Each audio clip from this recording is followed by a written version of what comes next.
Dans l'évangile de ce jour, Jésus réagit au murmure. Ce n'est pas la première fois que l'on murmure contre lui. C'est d'ailleurs une attitude que l'on rencontre encore souvent quand on n'a pas le courage de dire les critiques en face. Alors pourquoi ces murmures contre Jésus? Jésus vient de nourrir la foule dans le récit de la multiplication des pains, ce qui a évidemment posé question autour de lui. La question n'était pas « comment a-t-il fait cela ?» mais « quelle nourriture Jésus a-t-il donné? Quelle nourriture nous donne-t-il encore ?» L'acte de se nourrir que nous faisons plusieurs fois par jour, au moins dans nos pays riches, parfois machinalement ou avec gourmandise, cet acte paraît anodin, mais il ne l'est pas. On sait que la nourriture est le carburant nutritionnel qui fait marcher la machine du corps.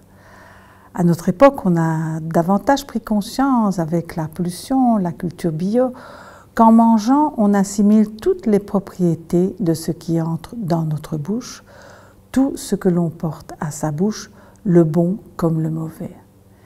Et notre cœur, tout ce qui fait le cœur de notre personne, a-t-il aussi besoin de carburant pour vivre? Le Christ a des paroles très fortes à ce sujet. « Je suis le pain vivant ».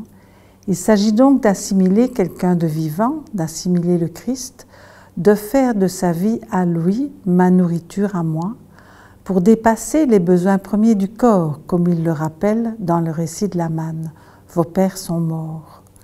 La nourriture du Christ est sur un autre registre.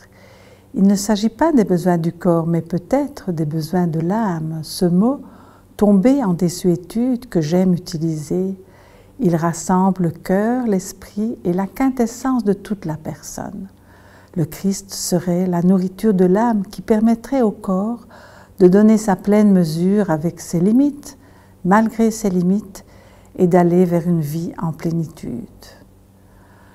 Une chose me rassure dans le discours de Jésus, c'est le Père qui attire. Il suffit d'être curieux, d'être à l'écoute du Christ, d'assimiler sa vie morceau par morceau sans faire d'indigestion, de se nourrir de sa parole et de la fraction du pain.